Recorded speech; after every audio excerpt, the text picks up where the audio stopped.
माता की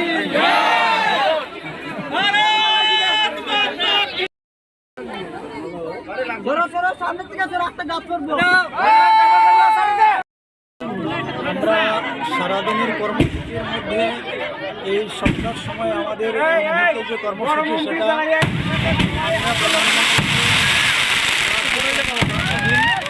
আমাদের সমস্ত দলীয় কার্যকর্তা একত্রিত হয়ে আমরা ৭৩টি ক্যান্ডেল আমরা এখানে জ্বালিয়েছি ওনার মঙ্গল কামনার্থে সুস্বাস্থ্য কামনায়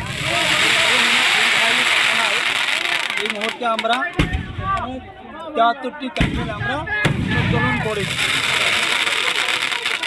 অমিতবাবু একটা কথা বলেছে যে আগে আমরা বাইরে দেখতাম এরকম প্রোগ্রাম, ত্রিপুরাতে আগে এরকম কোনো প্রোগ্রাম করা যেত না, আজকে এই প্রোগ্রাম দেখে উনি খুবই খুশি হয়েছেন, সেই বিষয়টা আপনি কীভাবে দেখছেন?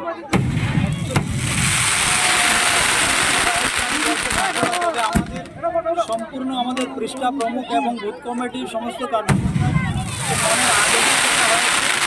এবং তার পরিকল্পনা আমরা আজকে থেকে ৬ মাস আগে নিয়েছিলাম যে মাননীয় প্রধানমন্ত্রীজির দীর্ঘায়ু কামনা করে আমরা পূজা যজ্ঞ এবং এই অনুষ্ঠানের সামাজিক অনুষ্ঠানের মধ্য দিয়ে আমরা এটা করব। তাই আজকে আমরা সম্পন্ন করেছি।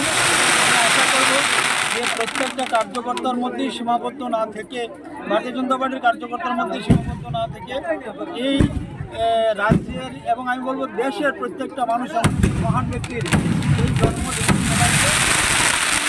সামাজিক কার্যক্রম দিয়ে এবং নিজেদেরকে সেখানে ভাগিদারি করার সেই আশা আমি রাখব সকলের প্রতি। Thank you sir.